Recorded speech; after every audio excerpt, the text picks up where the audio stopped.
Cécile de France, plus désirable à 47 ans, nous fait croire qu'à l'approche de la ménopause. À l'affiche du film La Passagère d'Héloïse Péloquet, dont la sortie dans les salles obscures est prévue pour le 28 décembre prochain.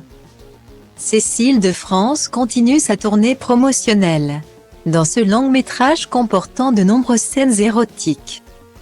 Son personnage tombe amoureux d'un homme de 25 ans, son cadet. C'est donc dans ce contexte que l'actrice belge a accordé une interview au magazine Paris Match. Dans le numéro du 22 décembre.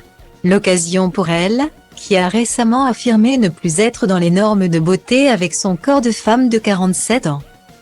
De s'exprimer sur son rapport au temps qui passe, à son corps et aux critères de beauté imposés par la société. Style Diva place Holdé à 1 et à 1, 8 300 px, minimum et 250 px, at Media Screen End, minimum 8. 990 px, div. À place Holdé à 1 et à 1, 8, 620 px, minimum et 350 px, style. À partir de 45 ans, les femmes ne sont plus dans les normes malheureusement édictées par la société. Débute-t-elle. Je peux en parler, car j'ai 47 ans. On nous fait croire qu'à l'approche de la ménopause, on ne sera plus jamais désirable, poursuit la comédienne belge, avançant le fait qu'il faut toujours garder confiance en soi.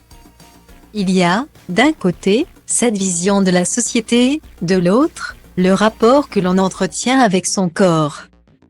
Je pense que le respect que l'on a pour les gens qu'on aime, il faut aussi l'avoir pour soi-même.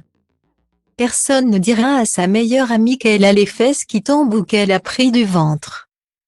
Alors, pourquoi se le dire à soi? C'est cruel. L'être humain n'est pas parfait.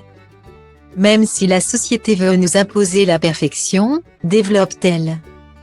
Interrogée par notre confrère sur de potentiels complexes, Cécile de France avance qu'elle essaie de ne pas en avoir. Et si cela m'arrive, je me dis, allez, on s'en moque, ce n'est pas grave, le principal.